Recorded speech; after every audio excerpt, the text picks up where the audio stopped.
Hello again, everyone. Welcome to the Shadowfire Promotions podcast, Front Row Ringside. My name is Greg Dennis. I am the president of Shadowfire Promotions, your Chicago source for wrestling. Why am I your Chicago source for wrestling? Well, I'm very glad you asked, because no one with the possible, very possible, and exceedingly slight potential of WWE has a larger wrestling collection between T-shirts, videos, posters, DVDs, CD, video games, you name it, we have it available for sale. All original items, all in the original packaging, all of it in excellent condition. I don't think anyone could ever go and suggest that we have, that someone else has a larger collection. Plus, we have independents. We've got great independents. We've got Ring of Honor. We've got stuff from other independent promotions. We got stuff from defunct promotions. We got stuff from active promotions. We have promotions, literally, this is a shoot here. We have promotions emailing us all the time asking, hey, how can I work with you guys? Sometimes deals work out, sometimes they don't. But the bottom line is, hey, we have independents. We have the big boys. And no one's got a larger library than we do. And it's all on demand. What do I mean by demand? You say, oh, WWE Network, that's on demand. Not really, because if something's not playing that month, you can't go, oh, I really want to see this show. Oh, wait, it's not playing this month. Oh, I got to wait for another 2 months from that plays. No. You know what? You go grab that video, grab that DVD, whatever it is, you pop it right into your VCR, your DVD player, and bam, on demand.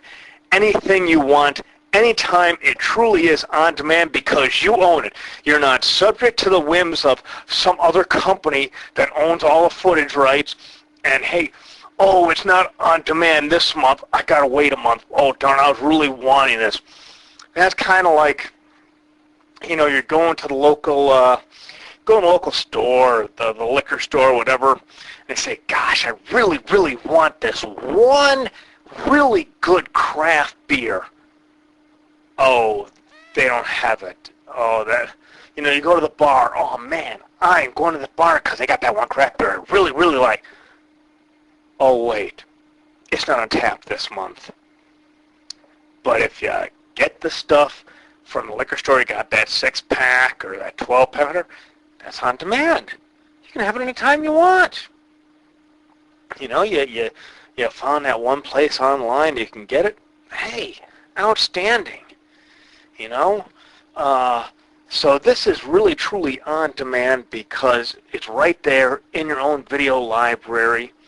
It's not a rental.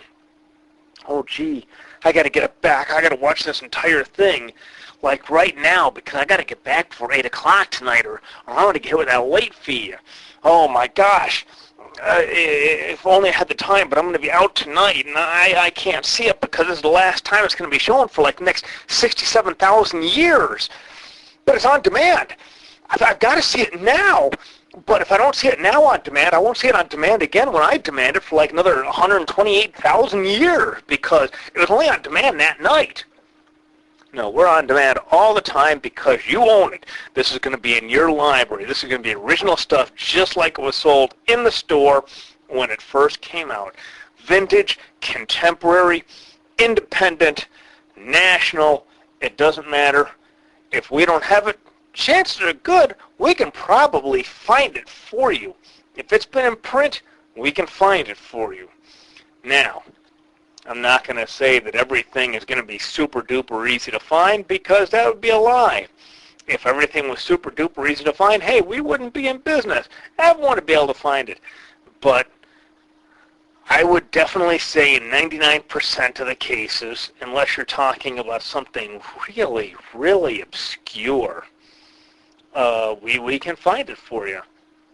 You know, the only thing that I don't think I've ever been able to find is a factory-sealed copy of SummerSlam 95, Diesel versus King Mabel. And quite frankly, with a card that crappy, I can't imagine who would want it. But, that said, someone did. hey, we tried our best. It just was not able to be found in a factory-sealed state. We had a couple opportunities to get it previewed from a couple of our trusted vendors. Just wasn't available. A lot of times stuff comes into our collection. People sell their collection. Some stuff factory sealed, some stuff not. Hey, I can honestly say that to this day I've never yet seen a factory sealed copy of SummerSlam 95. In any case, and I know what I can't find, but we can pretty much find anything else for you. So that's why we claim to be your Chicago source for wrestling. We've got wrestling, we've got mixed martial arts. You want to see UFC, you want to see independent mixed martial arts promotions. You want to see the underground stuff. You want to see the stuff that isn't UFC, that real bad stuff, where there are really no rules. Yeah, we got some of that stuff too. We got a lot of great stuff. Like I say, we got a lot of great stuff. A lot of it hasn't been seen in a long, long time. But the bottom line is this stuff is truly on demand. We've got a lot of out-of-print stuff, a lot of stuff that has never made it to DVD. I know a lot of people are like, oh man, VHS, man, that stuff is old. Man, no one says VHS anymore. Like, man, where are you living, man? Blu-ray, that's all there is, man.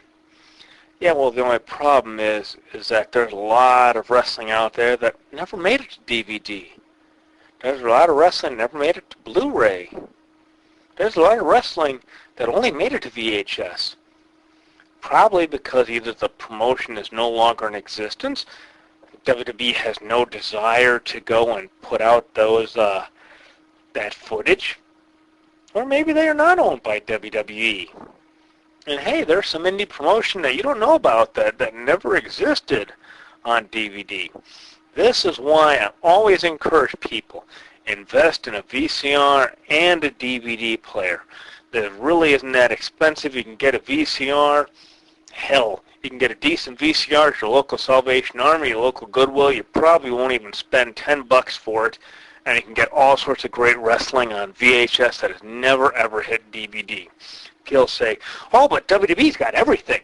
They've got like every single wrestling known to man. Like, if it was wrestling, WWE would have it. And there again, you're wrong. There's plenty of stuff that WWE doesn't have. If you're a fan of independent wrestling, you know this already. But there's plenty of stuff that WWE doesn't have. There's plenty of stuff WWE doesn't care to have. There's plenty of the stuff that just doesn't exist on DVD. And I know there are people out there that, well, if WWE doesn't want it, then it just isn't worth watching. And that's great. If that's your opinion, that is fantastic. We have so much WWE stuff, we can please you too. But the bottom line is, for us, we really do cater to the people that think there's a life beyond WWE. There's life beyond the World Wrestling Federation. There's life beyond World Championship Wrestling. I know there's a lot of people that think that in all of the recorded history of wrestling, way, way back to like the 1492 when Christopher Columbus was watching on his first color television set, as you know, he's got the Nina and the Pinta and the Santa Maria. Columbus sitting there, he's watching his color TV, and he's watching Hulk Hogan and the WWF because, the WWF existed back then in 1492 because it was the only wrestling promotion around. Really, the WWF is what started wrestling. There was never wrestling before the WWF. And of course, if you know any sort of history, you realize that's, of course, a complete lie. As much as the WWE would love to make you think that they're the only thing that's ever been around, they're not. And that is the people that we cater to, the people that truly understand there is a life beyond the World Wrestling Federation, World Wrestling Entertainment, whatever. We got plenty of wrestling. And hey, if you're listening to this podcast, you say, well, what about UFC? We've got that. We've got all the original UFC. We've got 1 to 22. That is the original UFC through SEG Sports. most of that has not seen a DVD release in its entirety, so the only way you're going to see that is on VHS. So if you don't have a VCR, you're kind of SOL. You know, you don't get to see the start of the UFC. You don't get to see what happened post-Hoist, Gracie, but prior to the current generation where there really is no top star in the UFC, and you don't really get to see how the UFC evolved into its current form. You don't get to see some of those underground federations. You don't get to see a lot of that stuff. You really do miss out.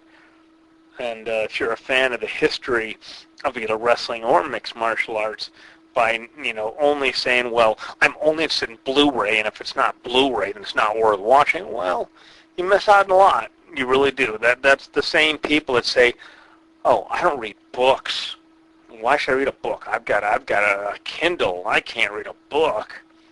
Well, what we offer is not for everyone. We got plenty of books too, but it's really, really hard for a wrestler to go and autograph your Kindle. How does one go out there with a Sharpie and autograph your Kindle? Oh, hey, superstar wrestler, can you autograph my book? Oh, sure. Where's it? Oh, it's here on my iPad.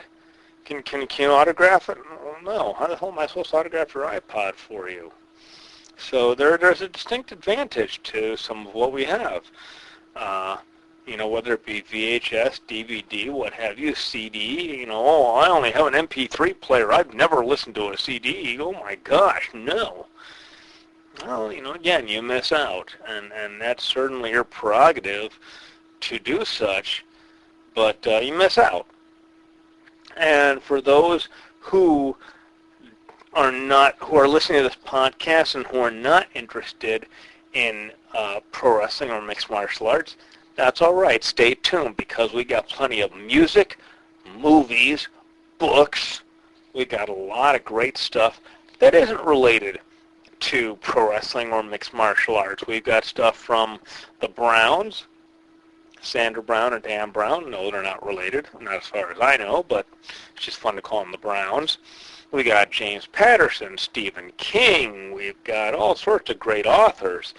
We got plenty of books. We got movies. We've got movies with feature films. Harrison Ford and the Fugitive. We got some of the original releases of Star Wars. With the original Star Wars, Mark Hamill, Harrison Ford, all the original crew, none of this remake crapola. So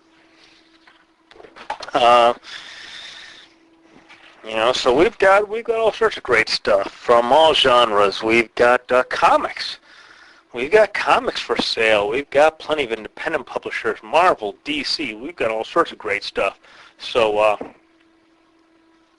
the podcast itself is going to be focused on the world of wrestling and mixed martial arts, and sometimes a little bit of pop culture, sometimes a little bit of military, very rarely anything else, but who knows, you might find something you like, so stay tuned and let's see what we got.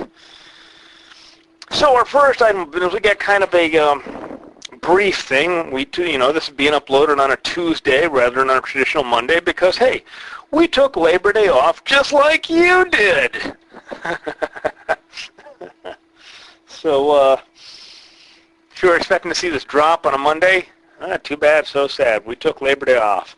No, we did take Labor Day off, actually. I had a very nice day. I kind of chilled out a little bit. Worked in my storage for a little bit, my off-site storage, getting stuff in there, brought some stuff out of my home office here and into storage, which is awesome because that's what my wife likes when I move stuff out of my office, because she's not a huge fan of my stuff and she just uses kind of cluttering up things. So I think, we're getting somewhere with that. We've got so much stuff. Let me tell you, if you were to see what I have, this would be a fan's dream. I don't care whether you're a comics fan, a music fan, movies, mixed martial arts, whatever. The sheer amount of stuff I have would truly boggle your mind because I just have that much stuff. But in any case, let's move on because we've got a lot of wrestling, a little bit of mixed martial arts, and a little bit of military here. In the military, we're going to go into that at the end of the podcast. That's something my friend Casper and I had spoke about a week back, maybe 2 weeks back. But it really struck a chord with me because I am a formerly active duty Marine. So this conversation with my friend Casper is something that really kind of struck a chord with me enough that I wanted to include it in the podcast. So our first and our biggest story that's going around all over the place is how former WWE and Portland Territory star Billy Jack Haynes put a video out through Portland Wrestling where he challenged Stone Cold Steve Austin to a UFC fight. He's encouraged Dana White.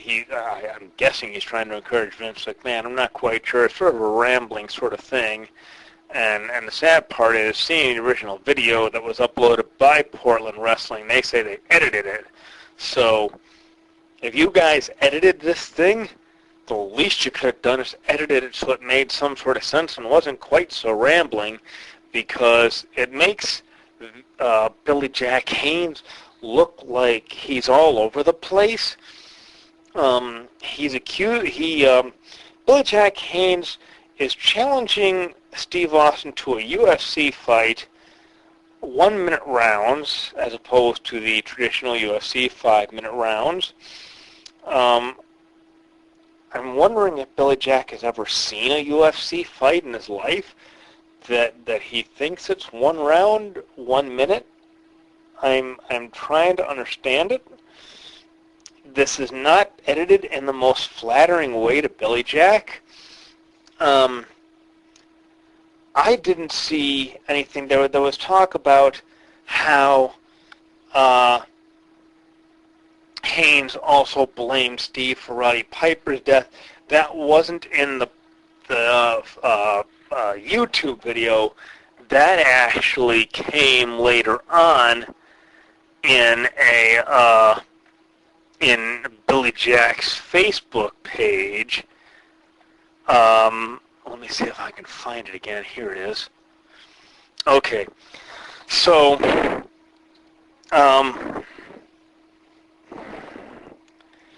he talks about Vince McMahon being a racist and a class action lawsuit. I'm not sure if it's the same class action lawsuit that we had talked about a while back about the damage they had suffered in the ring, knowing that the protections these guys had wasn't adequate. I'm not quite sure if that was it. He talks about the death of Rowdy Piper. He said that Steve Austin told Vince McMahon to fire Roddy Piper or Steve would quit. I'm not even sure where to go with that, because Steve Austin isn't currently employed by WWE, and neither was Roddy Piper. They were both on Podcast One, which has nothing to do with WWE, nothing to do with Vince McMahon. And both guys had stated that neither one of them, both of them stated that, hey, they didn't get, Roddy said Steve didn't fire me, Roddy quit. Steve said, I didn't get him fired. I didn't even suggest he get fired. I told Roddy that I was unhappy and I suggested he pull it from the air, and Roddy said, I don't want to work like this, and he quit. But neither one of them were blaming the other. Steve didn't say this is Roddy's fault. Roddy said this is not Steve's fault. So, and to suggest that Vince McMahon fired Roddy after 3 decades, Roddy hadn't worked for WWE for 3 decades straight. Maybe on and off, but certainly not straight for 3 decades. And he knew that Vince apparently knew Roddy had not been well of late. And then Roddy dies of a heart attack 3 days after he was fired. Okay. I'm just really trying to grasp this. It's kind of hurting my head a little bit because this doesn't jive with anything either man had said. This isn't something where I'm trying to say, oh, I know more than someone else. This is all stuff that's out there that both men have said. And facts. Roddy Piper was not employed by WWE at the time he passed. He was not. He was not employed by WWE. So Vince McMahon goes into cover-up and lie mode. About what?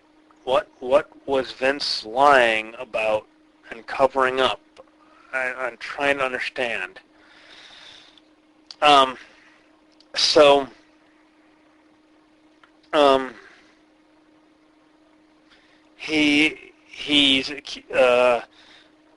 Billy Jack Haynes makes note of Steve Austin loves beating up on women. Well, what I will say, in the interest of fairness, is that yes, Steve Austin was accused of striking his wife, Deborah, at the time. I will admit to that. That is public knowledge.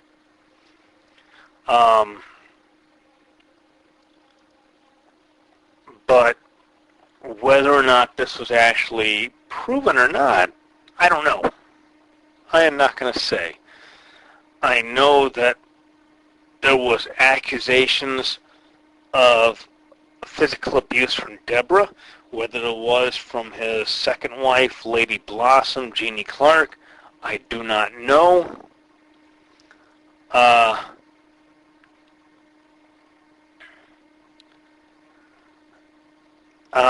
So Billy Jack wants a UFC fight of 1 minute round, 1 minute rest, fists only, $1 million winner take all. We both put up $1 million, so theoretically that means that there's $2 million on the line, but okay. Well, I'm giving this bad math a pass.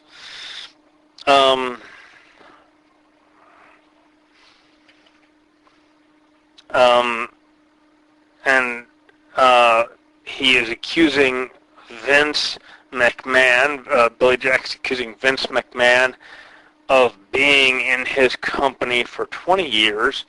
So if anyone has corrections to my history timeline, email me at podcast@sfp, like Shadowfire Promotions, INC, Chicago.com.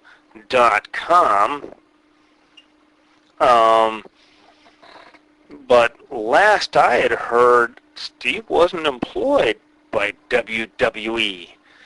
So as such, if he was employed by WWE for 20 years, gosh, I hope this isn't straight, because last I had heard, Steve had retired from the ring at WrestleMania 19, which was, 2004, which means that he was only technically employed for, 10 years?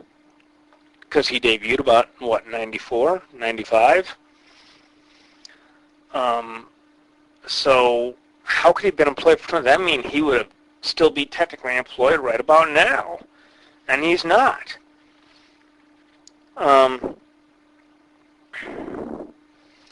And Billy Jack talks about Steve Austin being a WWE Hall of Fame member.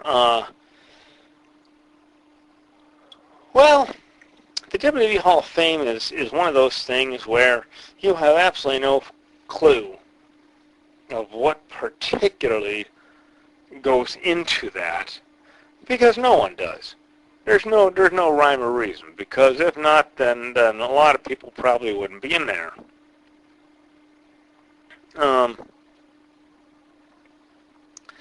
But okay, I'm willing to buy into this 20 years thing, whatever.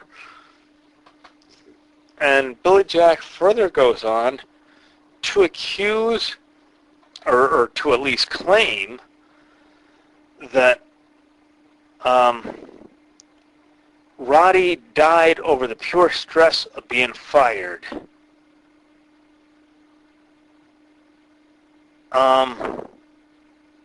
Okay. That's not what the coroner's report said, but hey, who needs logic and common sense? We do not need anything like that in this podcast. If we're talking logic and common sense, let's throw all that stuff out the window right now, because that is not permitted. This is pro wrestling, damn it, and we are going to work the marks as best we can. So, damn it, let's talk about, be damned with the coroner's results. We don't want any facts getting in the way of good storylines here. In all seriousness, Billy Jack is saying he takes Roddy's place because if you knew Roddy like I did for 33 years, he would have come after you stone cold and beat your damn ass, then come after you V-Cam, went out in style. There's more to this sentence, but okay, Roddy and Steve have said nothing but love between the both of them. Steve said he respects Roddy for his place. Roddy said he respects Steve, so I don't understand where this beating of the asses comes from, but whatever. Hey, again, let's not let logic and common sense get in the way of a good storyline here, and Billy Jack clearly has a good storyline going. And you know what?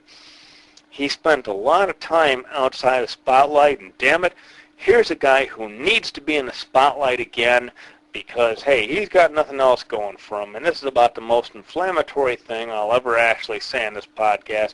Billy Jack Haynes doesn't have anything else going for him, so damn it, why not pick a convenient target who can't fight back like Roddy Piper and say, well, I'm going to fight for Roddy because, damn it, he's dead, and I'm taking his place. Whatever. Straight up. Whatever. But now, after Roddy dies, 3 days after Crybaby goes egomaniac to UV Cam and try to cover up with a lie, how correct are you? This is the reason WWE needs a union now.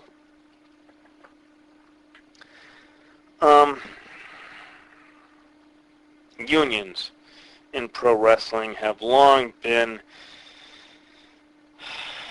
a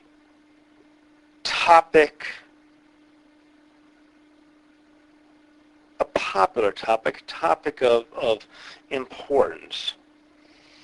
I'm not necessarily sure how a union would work in pro wrestling, because the way unions work, generally speaking, and I'm not a member of a union of any way, shape, or form, so if you are a union member and you have better information than I do, please feel free. Email me, podcast at SFP, like Shadowfire Promotions, SFPINC, Chicago.com.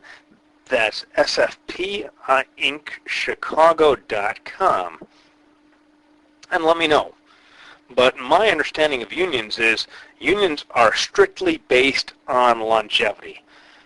You can be the best worker or the worst worker. You're there 20 years, boom, you get promoted. Doesn't matter. It's not achievement-based, it's longevity-based. So basically, that means, in my limited understanding of unions, that means that the Brooklyn Brawler, Steve Lombardi, should be the longest reigning World Wrestling Entertainment Champion of all time, because here's a guy who went from the preliminary ranks all the way, and he's still with the company today. On every WWE release, you can see the guy there. Here's a guy that should be celebrated as holding the WWE Championship belt. He should have it. He should have it longer than anyone else should ever have it, ever, because the guy's been there forever. I don't think there's anyone short of maybe, maybe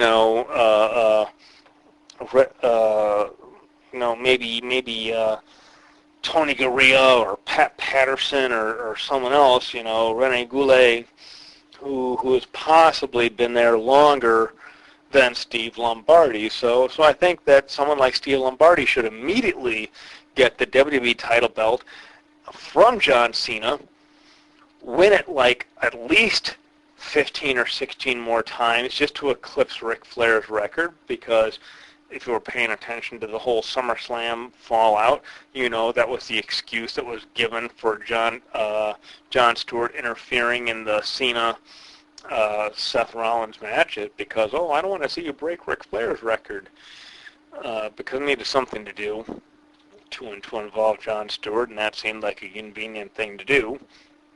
I'm not getting into that now because it's really flaming stupid, which is no more stupid than the item I spent like the first 30 minutes talking about, but okay, whatever.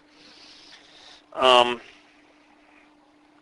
I honestly don't see where a union is going to help or hurt. Well, I see where it could hurt pro wrestling, because you're going to say that everyone gets a chance at the top, and so let's just assume, let's play a little bit of fancy booker. What happens if we do put the Brooklyn Brawler Steve Lombardi as the WWE champion? We have him be the 25-time WWE champion. What happens? What happens with this guy? Is this guy going to be a believable WWE champion? Is this the kind of guy that's going to draw business for WWE? I hate to be sitting there and tell, this guy couldn't draw a fly, this guy couldn't draw a dime, because it's kind of a BS notion. This guy couldn't draw a dime.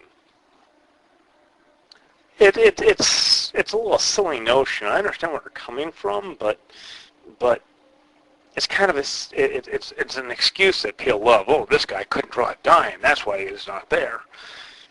I'm not necessarily sure that Steve Lombardi is the cure. Like, if we have a union, okay, every guy gets a chance. What if that guy fails? If you have a guy that's a complete failure as his champion, do you say, well, you know what? Hey, this guy, Joe Blow, he's been with the company for 30 years, so he deserves equally as long reign. He deserves as long reign as Bruno Sammartino did. So we're going to give him an 8.5-year run as champion, because he deserves a reign every bit as long as Bruno did. So it doesn't matter if business goes down the tubes. This man deserves it because he's been with the company for 55 years. He deserves to have the belt for 10 years. He deserves it. Give him 15 reigns. Let's give him 10 years of pop. Hey, until the guy passes away. Yes, I know I'm exaggerating. That's the point. So I'm not sure. Continuing on, Billy Jack Haynes is claiming that Roddy Piper had kept him from prison in the George Zahorian steroid trial. He's also talking about a $1 million class action lawsuit. I'm not sure what this is. This could be something other than the previous thing, which was talking about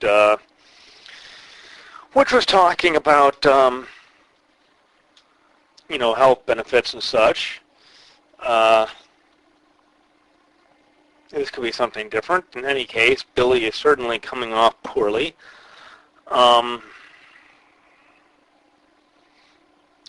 Anything else? Let's see. I'm kind of reading this thing.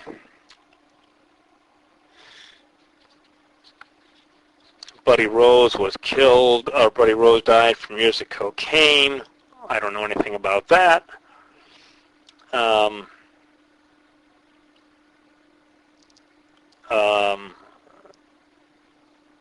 Talked about the Ultimate Warrior, Jim Hellwig. Talked about a couple of things. Not really sure it's all going. Portland Wrestling has said, oh yes, we edited this to be very entertaining, and you haven't seen the last of Billy Jack, and this is very entertaining. And I'm thinking, okay, this is heavily edited to show that Billy Jack is nuts, this is heavily edited to make Billy Jack look terrible. And now you're saying, oh yeah, Billy Jack agreed to the whole thing, and he personally approved of it, and wait till you see what we got next.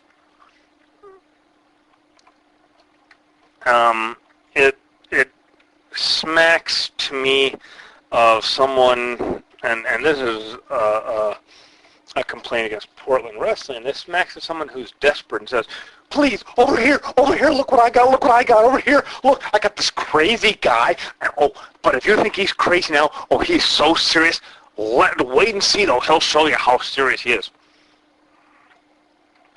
It just seems very phony and very, I can't think of the word. It just seems that it's very fake to me. In any case, we're going to move on past this because I just don't see where I can really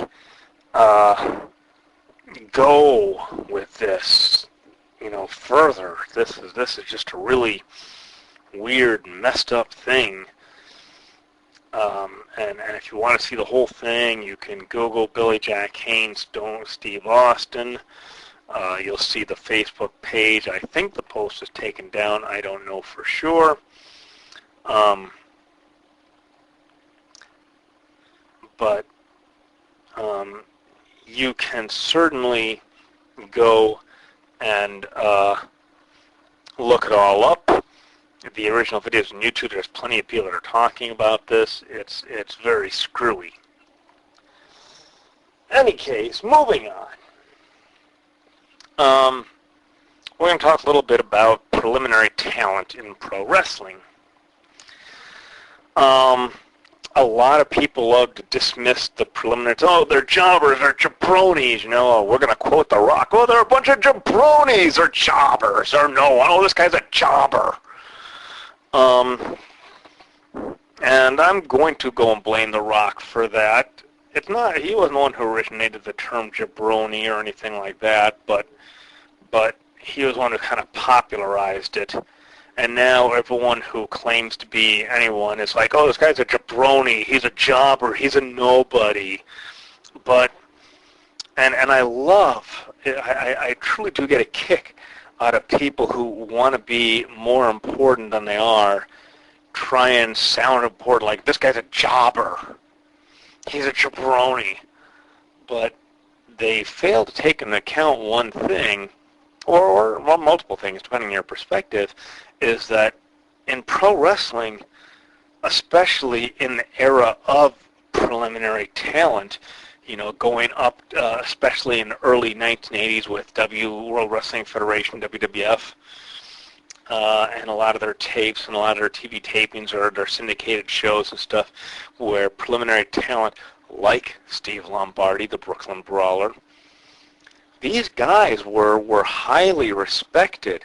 Even in the territories, the guys who were the preliminary talent, the undercard talent, were highly respected by the veterans. They were always guys who were well-trained. They never hurt anyone in the ring. They would always sell for you. They'd make you look like $1 million. They never had a problem with losing. So it really, it's one of those things where I kind of, whenever I see it, say, oh, this guy's a jobber. He's a nobody. He's just a jobber. It's a roll my eyes kind of a thing, because you're trying to sound more important than you are, because the truth of it is these jobbers are probably as, more highly respected among the veterans than some other guys they've worked with. If you look at, let's say, for example, the Self-Destruction of the Ultimate Warrior DVD, where Bobby Heenan says, yeah, Ultimate Warrior was a dangerous guy to work with. He was terrible. He hurt people. You don't hear anyone saying, yeah, Joey Maggs, man, he was terrible. He hurt people, and he always had an attitude problem. Joey Maggs, he hated losing. He would never lose. He was always a big head case backstage. Oh my God! And he'd hurt people all the time. He was terrible in a ring to work with. You know, you don't hear that. Oh, this guy terrible to work with. Oh, I always cause it. You don't hear that about the preliminary talent, because the preliminary talent was highly respected. To be a journeyman, to be an undercard talent, to be a preliminary worker, you might not have made the same type of money that the superstars did. Sure, you're not going to make, hundreds of thousands a year, but you made a pretty decent living for yourself, because you'd work 3 times a night or whatever, different promotions, and you'd lose in quick matches, 2-3 minutes. You wouldn't take a whole lot of bumps. So, because this wasn't, and, you weren't dealing with 20-minute matchups or anything like that. That was reserved for the main event guys. You'd work matches 5 minutes or so. You'd take a few bumps, nothing big. And, you'd lose, and they'd go on to the next arena and lose over there. And you were always highly respected because you never had a head case about losing. You were always protected your opponent. You never hurt anyone. So to hear people kind of dismiss them, oh, they're just jobbers, they're not important. That's really disappointing to me. And the people that talk about jobbers and, oh, this guy's not important, he's just a jobber, he's no one, oh, Stone Cold Steve Austin beat this jobber. To me, that tells me that you have absolutely no respect and no knowledge for the history of the pro wrestling industry. You don't have the knowledge, you don't have the respect of it, but you want to pretend like you do. You want to pretend like you're more insider than you actually are. I'm not claiming to be any sort of insider or anything like that. I've had my time working with pro wrestling promotions. I still have a couple of pro wrestling promotions that ask me to do stuff for them. I still have a couple of pro wrestlers that ask me to do stuff for them. But I don't carry myself like, oh, I'm the ultimate insider. I know everything there is. I'm like this super genius, and they're just a jobber, and I'm like so self-important. I don't try to be that because I'm not. Like everyone else in this business, we all have a role to play. We all have a lot to learn. And I don't think there's anyone in this business who is not still learning. And if you are not, if you're the type of person that says, I got nothing left to learn, then you definitely should email me at podcast@sfp, like Shadowfire Promotions, incchicago.com, and let me know who you are. Let me know who you are, where you've been, how long you've been in the business, because I'm dying to know. I don't think I've ever seen anyone who said there's nothing left for me to learn in this industry. So I'm very interested in that. So we're going to kind of continue on a little bit here with our pro wrestling. If you've been listening to our last couple of podcasts, we've mentioned we've been looking at some early Ring of Honor, like 2002 to 2005, so we're talking really, really early Ring of Honor. And there's some stuff, as I watch some of these old DVDs, there's some stuff that really makes me cringe. There's times when Ring of Honor really comes off like a bad independent promotion, and I mean a bad independent promotion. A lot of the stuff where they talk about, endlessly talk about WWE. It's like, hey, we're not sports entertainment here. We're not WWE. We're all about pro wrestling. We're not going to be sports entertainment. You won't see any sports entertainment here. It's all about pro wrestling. And it just reminds me of bad indie wrestling. And I don't know, who taught their commentators what to say, or if they had any sort of a script or guidelines to go off of. But some of it is bad, like now, the crowd is, you hear the crowd talking about this, and, I agree, they told this one heckler to shut up, and that's what it's all about, the fans respect the product. it just strikes me as really awful indie wrestling stuff. You some stuff that really just shouldn't be acknowledged. Oh, we told this fan to shut up because he said boring, and you won't see a boring match here. This stuff just really is kind of grating at times. And the commentary, and this is not necessarily a dig at Ring of Honor. This is a dig at independent wrestling in general. A lot of guys could truly use some guidelines on what to say and what not to say. All too often, you have guys who are put on commentary that really don't know what to say, and as such are kind of all over the place with commentary, and they could really kind of use a stick to the match kind of a thing, because it's really, really awful. And, should really be commenting on what's in the ring.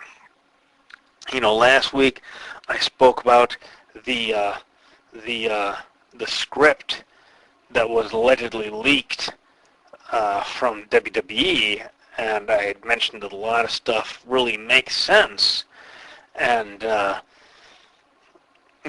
can definitely, looking at that and then watching some of the early independents, early Ring of Honor, some other things, I can definitely see why we have notes like this, assuming they're real, from WWE and other stuff, because it's absolutely something to help you out, to give you a guideline on what to talk about, so you don't look totally lost out there when you're doing stuff. Because there's just, if you leave guys on a court and they don't know what to talk about, it could be pretty bad. And unfortunately, it is pretty bad in some cases. One other thing that I remember is it's like, oh, hey, we're going to interview this wrestler. Hey, wrestler, are you ready to cut your promo right now? Oh, yeah, what should I cut my promo? Okay, let me cut my promo. It's like, oh, man, this stuff smacks of really bad, awful independent wrestling. It's just like cringe-inducing. It's like, hey, wrestler, I'm backstage right now. Hey, should you cut your promo right now? Are you ready to cut your promo? It's like, why are we talking like that? Why are we even acknowledging a cameraman? Shouldn't they just say, hey, what's your interview time? What's this? Hey, it's time for you to cut your promo, wrestler. Oh, I got to cut my promo now? Okay, let me cut my promo. It's awful stuff. Gosh, I hope they've gotten better as they got later. Something else that kind of got me going, I was looking at some other independent wrestling, not Ring of Honor, since, everyone's going to take this as he's anti-Ring of Honor. No, I don't give a crap one way or the other about them. I mean, no offense, but I mean, I don't really have any interest one way or the other in them professionally, other than, hey, I hope they succeed because I hope every independent wrestling succeeds, because they're the future of the business, and I make my money through them. So, but I notice a lot in independent wrestling, looking at a lot of different tapes. I had an opportunity to look at a couple of different things, and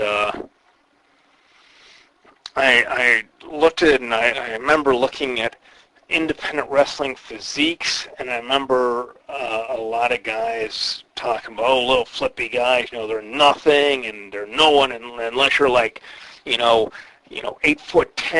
and like 700 pounds, you're like a no one, because this business is built on giants, and you're just really a no one unless you're like 10 foot tall and like 1,500 pounds.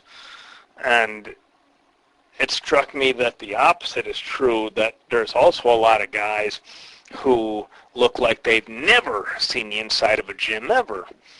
And if you've ever seen any of my writings, you know I'm certainly not an advocate of, you know, big lumbering bodybuilders, you know, the guys who are 12 feet tall and like 15,000 pounds and have like Popeye muscles on top of muscles, you know, that have like a stack of biceps. It kind of looks like a little pyramid of biceps, you know.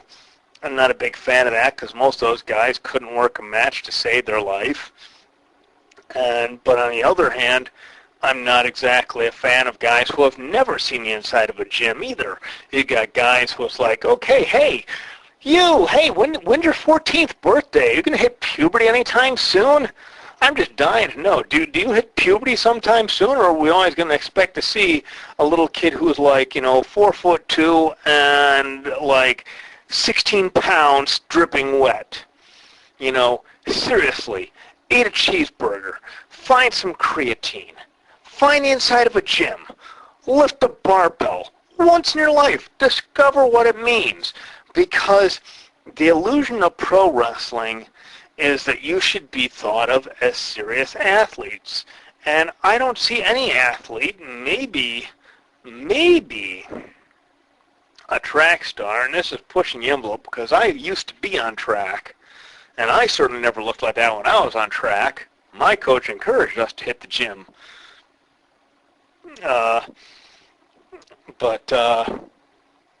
You know, a lot of these guys, look, they'd never seen the inside of a gym ever. And, you know, that's every bit as bad as being a fat, disgusting slob who's like, you know, 700 pounds with a gut that extends more than he is tall. So, like, hey, I'm 3 feet tall, but my gut is 4 feet out. You know, and they want to be wrestlers and and the 14-year-old's like, hey, I'm going to be 15 in 6 months, man.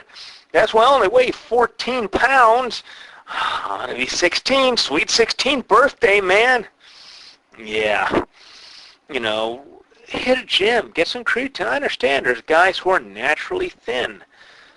You know, I was one of them up until the time I was about, 17, 18, 16, something like that, you know, and I discovered gyms and what I really liked about a gym. You know, I'm still certainly no bodybuilder. I don't look like, you know, Hulk Hogan or anything, but I certainly don't look like I'm 14 years old either. You know, a lot of these guys really need to get a body, and I think that being on the independent circuit, a lot of guys forget that and say, well, since I don't stand a shot at being in WWE, I'm just not going to go to the gym at all, and my gimmick is that I look like I'm 12. You know, my gimmick is that I'm fat. Being fat is not a gimmick. Maybe for Adrian Adonis, late year Adrian Adonis, and I'm not even sure if being fat was Adonis's gimmick, you know, any more than it was Earthquake's gimmick or Typhoon's gimmick or anything else. I don't think being fat is a gimmick any more than looking like you're 12-year-old is a gimmick. Find a gym. Find a barbell, lift it. This really isn't that difficult. So, next thing, we're going to talk a little bit more about independent wrestling, but we're going to talk a little bit about independent wrestling versus the territories of old, the territories of the 60s and 70s and 50s. A lot of people love to talk about, you know, modern independent wrestling. These guys couldn't headline a flea market, and they want to go and quote Hulk Hogan. These guys, they couldn't headline a flea market. They're nobodies. They can't draw a dime. You know, they wrestle once a week. The guys in the territories, they wrestled all the time. It's a misnomer. It's a fallacy to even begin to compare the guys that worked in the territories in the 50s and 60s and 70s to modern-day independent wrestling. There was a comment online where someone said the territories pretty much died with the dissolution of the National Wrestling Alliance, and the final nail in the coffin was the dissolution of World Championship Wrestling, which I will probably agree with. A lot of that has gone to crap. A lot of independent wrestling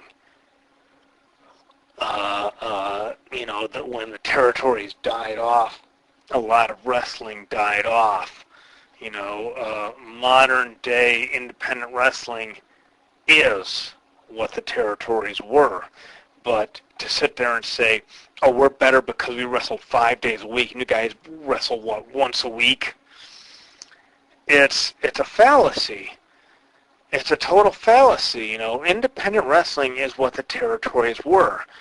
We're talking something where we had TV clearance locally, and you had the money to pay guys to work 5 days a week, a full-time schedule, in an independent regional wrestling promotion versus modern independent wrestling, which oftentimes has no TV clearance at all. The bottom line is most fans truly believe that WWE, and a lot of people who aren't involved in wrestling truly honestly believe that WWE is the genesis and the exodus of pro wrestling. WWE began wrestling. Christopher Columbus is on the Santa Maria, watching WWE. He was watching Hulk Hogan. Pro wrestling didn't exist at all. There was no such thing as pro wrestling until Vince McMahon created it. Vince said, I hereby create, it was kind of like on the eighth day, God created the heaven and the earth, and Vince McMahon said, wait a minute, God, you're not done. I'm inventing sports entertainment. This is going to be sports entertainment. Oh my goodness. Oh, 1, 2, yeah, I know he kicked out way after 1.03. He got him. He's got him. Oh no, he doesn't. Oh my goodness. Oh, that was close. Oh, that was very, very close. Oh my goodness. I don't know what happened. Oh my goodness. But I am creating sports entertainment here. I am creating sports entertainment, and this has been the only thing that's ever existed. This is Vince McMahon here along with Jesse the Body Ventura, and this is sports entertainment. It's the only thing that's ever existed. We're not going to acknowledge anything else that's ever existed, ladies and gentlemen. We're not going to acknowledge that anything has ever existed except for my WWF, because my WWF is the only thing that people should be watching. And let me tell you, ladies and gentlemen, if you have ever wanted to see wrestlers try to impersonate actors very poorly, well, you have come to the right place. Yes, indeed, ladies and gentlemen, you have come to watch the World Wrestling Federation, because this is the one and only place you will ever see wrestlers trying hard and failing miserably at being an actor. And we're going to forget all that wrestling stuff, because we know that you really didn't want to see any of that to begin with. So we're going to disacknowledge anything like that, and we're only going to talk about my WWF, because that's the only thing that should matter. And yes, that's the only thing that's in the news, and that's rightfully the only thing that should be in the news, because my sports entertainment has been the only thing that's ever existed. And really, there were a couple of flea markets that had wrestling, but really I took it out of the flea markets and I filled up Madison Square Garden the very first time I ever went and promoted there, because it truly is that I am a promoting genius of sports entertainment here, fans. I am the only one that's ever managed to fill any sort of arena of any size. No one ever managed to fill an arena ever before me, and that's just the way it is. And in all seriousness, that's, of course, a lot of crap.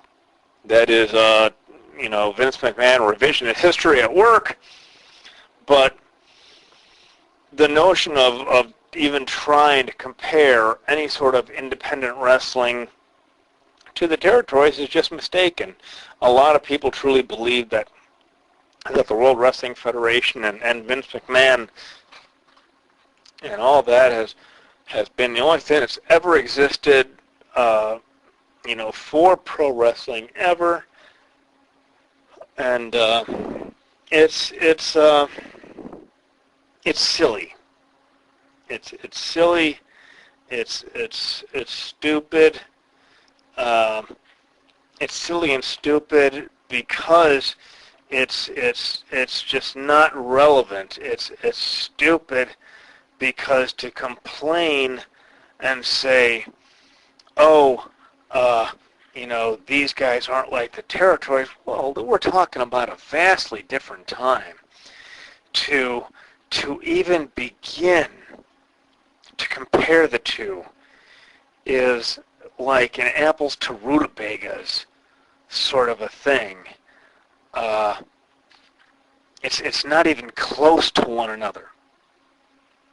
It's a total false comparison about a time before there was such a thing as national cable and a national recurring network and that sort of a thing, and to sit there and make the accusation of guys that couldn't draw a dime and couldn't headline a flea market, train other guys, and they all imitate WB guys.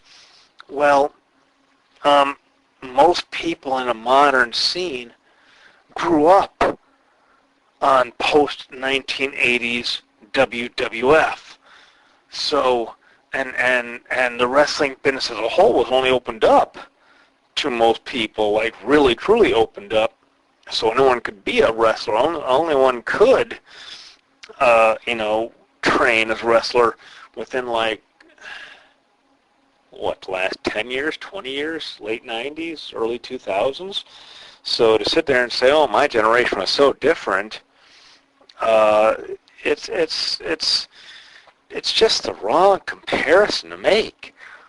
How can you make a comparison between the two? There's no comparison to be made. There's no comparison to be made because there's no comparison. Period. There's absolutely no comparison because it was two totally different things, two totally different times, totally different eras. There's no comparison between the two. So when you hear someone say, oh, it's not like territories, no, it's not. It's absolutely not. Most guys are younger guys. They grew up on the World Wrestling Federation. They might have even, grown up on the Attitude Era and said, oh my gosh, I know the history of pro wrestling, man. History began in 1996. That's when history began. And Stone Cold delivered his Austin 3. That's when wrestling really began. And someone a decade ago might say, well, wrestling really began when Hulk Hogan defeated the Iron Sheik. And someone for that might say, well, wrestling really began, when Bruno Sammartino won the WWF Championship. And so everyone's got their different histories. And it's not to say that one version of history is better than the other, but to compare the different eras, especially in something like pro wrestling where it is a work, in the end, is foolish. There's no comparison. Again, apples and garbage cans. There's nothing to be compared about the two. The only thing that you could even possibly say that's even close is there's two guys in tights fake punching each other, and hopefully it's in a ring. That's the only comparison you can really make because it's such an entirely different attitude. So, last topic. My friend Casper was talking with me recently, and we were talking about the military and a buddy of his that I think he said was in the Army, and I was kind of ribbing on him a little bit about the Army, but in any case, we were talking about mental health in the military. And this is a topic kind of near and dear to me as a former active duty Marine. The idea of mental health and the effects it has, if you're serving a regular day job and you say, well, gee, why didn't this guy just say he had a problem and lead to seek counseling? Well, you can't do that in the military. First off, the military in general is not equipped to deal with mental health issues. They're just not. It's not a criticism. That's not a condemnation. That's just saying it's the truth. The military is not equipped to deal with mental health issues of any sort. The other thing about mental health in the military is, besides not being equipped to deal with it, is, and a lot of people say, oh, it's the macho military environment. It isn't necessarily that. I'm sure that's a part of it, being a part of that. But the other thing that people misunderstand, people say, oh, people don't ask for help because it's a macho military environment. These guys need to get over themselves. No. It's because, first off, military mental health in general is more of a, we want to get you right to send you right back to where you were that got you messed up to begin with. The other thing is that if you say, I've got a problem, I'm not right, I don't feel good, I'm not feeling right, I feel like I may kill myself or something.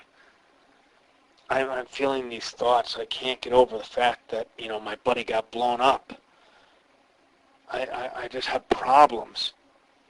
That's a fast ticket out of the military. Because the military is not, again, it all circles back to the same thing. The military is not equipped to deal with mental health issues. They're trying hard now, but they have never traditionally been in a situation where they can deal with mental health issues. Their sole goal is to get you right back where you started from, whatever situation it is, whether you're on the front lines or wherever else. That's what they want. They do not know anything else. And if you say, I'm feeling like I might harm myself, they will immediately out-process you and your career will be over with. Why do people not report their mental health issues? Because they don't want to be out-processed. They know that whatever they say is not confidential. Everything they say can and will be reported to your chain of command, and you will rapidly find yourself out-processed from the military. And then what do? You find yourself out-processed, you say you got mental health issues, you get discharged, and you might find yourself without VA benefits to do anything about your mental health issues. And as I know I mentioned in a previous podcast, even if you do get out with an honorable and you get your VA benefits, so what? You go to the VA and say, yeah, I got these mental health issues, I'm not feeling well, I might harm myself. You might harm yourself? Okay, great. You know what? Come back in 2 years and we'll immediately schedule you for an appointment with a mental health counselor. Okay, 2 years from now, give us a call. And the guy is swinging from the chandeliers the next day because he can't handle that the VA, which is allegedly supposed to be there for him, but isn't. He doesn't have the money to pay for a civilian psychiatrist, psychologist, mental health counselor, whatever the proper term is, because I am not a mental health professional. And oftentimes a civilian isn't going to understand what that person went through. So the service member ends up killing himself. Whether he be on active duty or not, he ends up killing himself. And then people say, well, if only he talked to someone. Well, of course he's not going to talk to anyone because you're not going to allow it. Because his chain of command, more often than not, is going to say, suck it the F up and get the F back out there where you belong and F you. Because the military is not a warm and fuzzy organization. I'm sorry, I love the military, I love the Marine Corps, but the bottom line is, the truth is, that the military is not this warm and cuddly, cozy institution that says, oh my gosh, you've got a problem, well, why don't you take a week off? No, I gotta say, get the F off your get the F off your butt and get the heck back out there. Who the F do you think you are? Think you're something special? That's just a military mindset. That's the mindset of these people, because a lot of the people that end up staying in are people that have been brainwashed by the military system, that they end up believing everything the military tells them, because for the past 20 or 30 years, they've known nothing except the military life, so they're willing to accept the realities of what the military says. And they have no basis for anything otherwise because, hey, they joined when they were 18, and here they are almost 40, and, hey, they've been in 20 years, and they don't know. They've never been anywhere outside the military. How would they know what civilian life is like? They don't know anything. They're just trying to coast by for their 20 or 30 years. So, this is something, and I hope this really, educates people. I truly wish that this were to educate someone. I don't think it will, because the people that are affected by mental health issues that are in the military understand this already. If you are a military person who needs someone to talk to that understands the military perspective, email me. You can email me first at podcast@sfpincchicago.com. That's Shadowfire Promotions, like sfpincchicago.com. Email me. I'll make sure to email you back. Get me your personal info. We'll talk. I don't want to see anyone going and having any personal problems related to the military, and maybe my previous experience throughout 2 enlistments in the Marine Corps can help you out and maybe help you to navigate some fairly choppy waters in the military.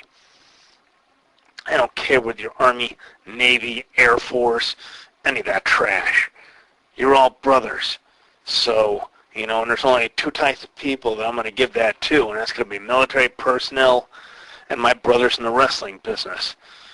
And even in the wrestling business, that term is used pretty specifically with guys that I know, guys I traveled up and down the road with. Just because you've been in wrestling, I'm not going to call you brother.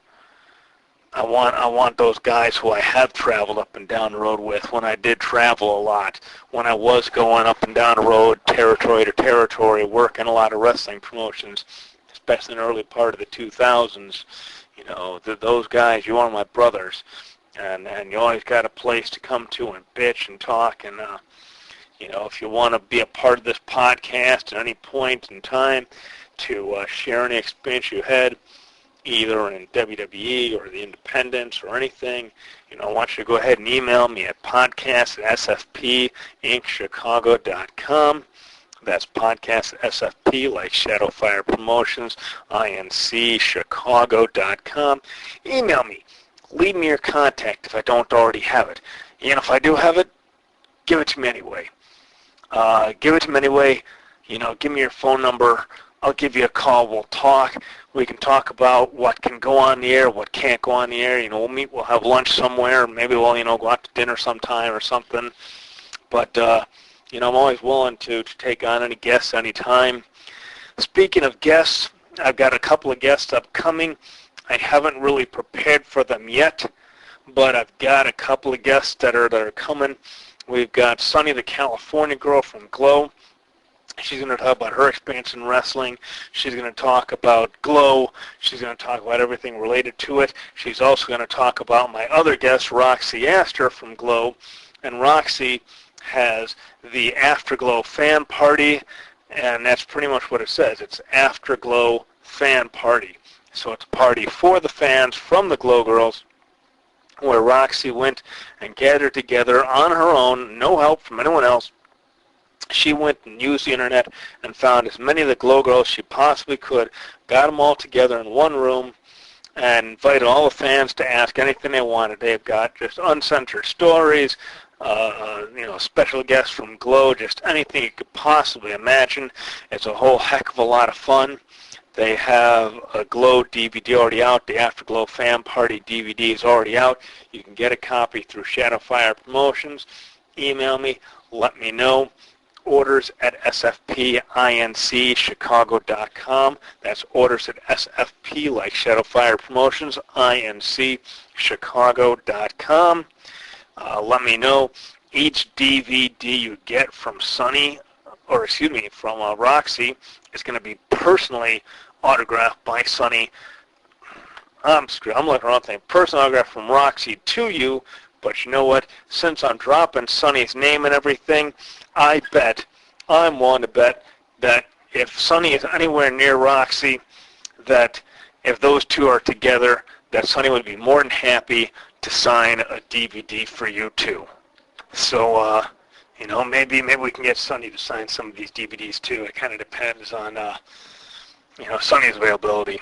I don't want to make any guarantees other than the fact that each DVD will come personally autographed to you from Roxy. So whatever you want to say, Roxy will put it on there. If you want to order, again, email me at orders@sfpinchicago.com and let me know what you're interested in. Roxy is also on the Afterglow Fan Party Cruise. This is really cool, and if I can get on this one, I'll be happy. It all depends when my wife wants me to be on this thing, but and if I had the money for this one. But there is the Afterglow Fan Party Cruise. It's part of Carnival Cruise Line. You're going to Mexico and California, Baja. This is really kind of cool. You can visit more information at aovacations.com/rw/cruise/5222.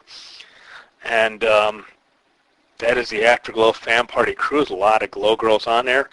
If I can get on there, I know spaces are selling out right now. I don't have the cash for it, but I can tell you that if I can get on there, I definitely want to, because this sounds like a really kind of badass sort of a thing that I am very interested in. And we'll see what happens. Another thing on the old radar screen is going to be the Cauliflower Alley Club. Cauliflower Alley Club, the Ring of Friendship. This is going to be one of those things where it's Association of Retired Wrestlers and people involved in the wrestling business, a lot of veterans, a lot of cool stuff, a lot of great stuff available out there. It's where we got our deal with Roxy. We might have a deal with Lightning from Glow. We're trying to work on that deal right now. So maybe we'll get a little more of that as we go on. So kind of stay tuned, subscribe to us on iTunes, all that cool stuff. So let's see, what else do we have? Oh yes, we have Daniel Puder, undefeated mixed martial artist. Daniel Puder. He is undefeated pro wrestler, undefeated mixed martial artist, great guy, and he has been busy with an anti-bullying charity called My Life, My Power since you last saw him in the ring. And actually, he has come back to the ring recently, and he's still undefeated, which is pretty outstanding. And his charity, My Life, My Power, is even on Amazon. So if you're on Amazon and you want to shop for stuff, go ahead, shop for that new blender or that new book or whatever. But when you do your shopping on Amazon, whatever you're going to buy, make sure to do it through Amazon Smile, and they'll donate 0.5% of the purchase price to My Life, My Power World, which helps support Daniel Puder and his anti-bullying charity, My Life, My Power. Here's the link. The link is smile.amazon.com/ch/45-409-5213. And do all your shopping through that, and you'll make sure to support Daniel Puder and his charity. We've got a couple of other things, a couple of shout-outs to some friends of ours here. We've got Cairo One chiropractors, as you may or may not have already guessed. These guys are really super helpful. They kind of helped me alleviate a lot of pain I had, especially from years up and down the road, a lot of racing, a lot of running, years sleeping in cars. They've been a great help to me. So make sure you check them out, Cairo One, CHIROONE.net. Check them out. They have a place in downtown Chicago. I know that for a fact. I don't know where else they have offices, but make sure you check them out. Another good friend of mine, Kimberly Cormican, KD Cormican. Kimberly has a book called Whatever Makes You Blind. She's also working on another book, too, but you can help support her new book by going and buying her old one, Whatever Makes You Blind.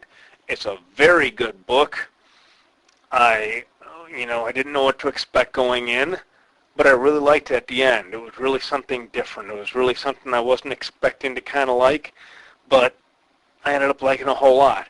And that's why I'm not going to tell you anything about it, because I'm not going to influence your opinion other than saying it's a good book. I recommend it. Pick it up. Look up K.D. Cormican on Amazon. I know it's available for Kindle. You can look it up anywhere else. You can pick up paperback. You can pick up hardcover. But make sure you pick it up. It's from our friend K.D. Cormican. I know she's a subscriber to this podcast. She's a subscriber to us on Twitter. So make sure you check it out and support her. And when you buy it, let her know that you heard about it through Shadowfire Promotions, because it'll really mean a lot to us to let her know that the reason you're supporting her is through us. If you're into some great music, some great classic rock, 60s, 70s stuff, plus a lot of original tunes, you got to check out my pals, the Wind Gypsies. The Wind Gypsies, that's Gypsys. I think it's windgypsies.com is their website. They do stuff all over Chicago, southern area of Illinois, southern Indiana. They're a great band. They're good friends of mine. They got some great music. They're really great showmen. I highly encourage you to check out their shows if you haven't. They do have a CD out. Their album is also on iTunes. It's called Free to Ride Again. Their original single is called North Kenmore Blues. It's named after a street right here in Chicago, North Kenmore Avenue. And it's a true story based on lies and allegations, according to bassist Ray Class. And it's a really great tune. We've got their CD. I encourage everyone to check out the Wind Gypsies. Maybe they're playing somewhere near you. But they're great guys, great music. I encourage you to check them out. People have asked, what merchandise do we have? Oh my goodness, we could take decades with that. We've got a lot of stuff here. We've got, if you're into the hardcore stuff, we've got a lot of frontier martial arts wrestling. We got a lot of XPW, Rob Black's old promotion. We've got territorial stuff with the AWA, the American Wrestling Association. We've got, of course, World Wrestling Federation, World Wrestling Entertainment, World Championship Wrestling, the National Wrestling Alliance. We've got Extreme Championship Wrestling, and that's the original promotion. That's not the WWE reboot. We've got some Ring of Honor. We've got a great selection of some early Ring of Honor stuff. You get to see the early days of CM Punk, Bryan Danielson, who is now known as Daniel Bryan, Claudio Castagnoli, who is now Cesaro, Seth Rollins, who was known in Ring of Honor as, what was his name? Tyler Black, I believe he was called in Ring of Honor. So you get to see a lot of really great names that would be future stars in WWE. We've got the Brian Pillman Memorial Show. That's 5 VHS over the years 1998 to 2001. This is one of those things that never hit DVD and never ever will. So it's in your best interest to get a VCR and get this set. It's very cool. You see a lot. It's probably the only time you'll ever see World Championship Wrestling personnel on the same card as World Wrestling Federation personnel on the same card with Extreme Championship Wrestling personnel. So a lot of historic firsts there. Let's see, we've got programs from the Cauliflower Alley Club with an ad from some company called Shadowfire Promotions. Oh, wait, that's us. How about that? Hey, that's right. We got an ad in there. Cauliflower Alley Club, Las Vegas, Nevada. Wonderful time. Get to meet a lot of wrestling personalities. If you ever, met wrestlers or correspond with them or talked to them before. It's a great chance to talk to them. There's a lot of great people, a lot of respected legends, a lot of Hall of Fame people. It's a great time if you got the money to go out to Vegas for a week. I highly encourage you to do such. It's a terrific time, and everyone should go out to at least one Cauliflower Alley Club reunion. Magazines, books, music, movies. We got a lot of books and movies. We got Lisa Scott line as far as authors. We've got tons of James Patterson, and we've got James Dan Brown and Sandra Brown and Stephen King, and lots of comics and graphic novels and independent publishers, and magazines. We got Playboys and Maxims and all sorts of cool stuff. So if there's anything you want to see, we got TV shows. We got stuff that you might not be able to find anywhere else. So, check it all out. Email us at orders@sfpincchicago.com, and you can use that email address for any questions you have about ordering info, pricing, anything else you have. That's the email address to do it to. If you got any feedback, any comments, questions, if you want to appear on this podcast, you want to go and send an email to podcast@sfpincchicago.com. That is the address you want to email everything to regarding this podcast. You can find us on Twitter at twitter.com/SFP, like Shadowfire Promotions, INCChicago.com. Facebook, same thing, facebook.com/SFPINCChicago.